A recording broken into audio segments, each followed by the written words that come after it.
అయ్యో ఏంటత్తయ్య అక్కడే ఆగిపోయారు, లోపలికి రండి.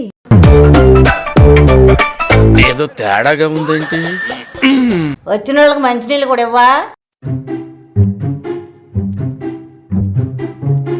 మంచినీళ్ళు అంటే మంచినీళ్ళే ఇస్తావా? మరి పురుగుల మంది ఇవ్వమంటావా? తిట్టుకుంటున్నావు కదా.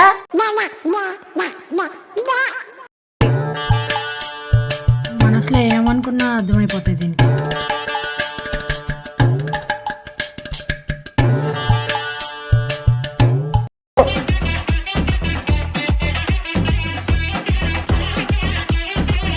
రెండు సమానంగా లేవేంటి? కొంచెం తాగి చూద్దాం. ఇప్పుడు సరిపోయింది. తీసుకోండి అత్తయ్య. ఏదో తేడాగా ఉందేంటి?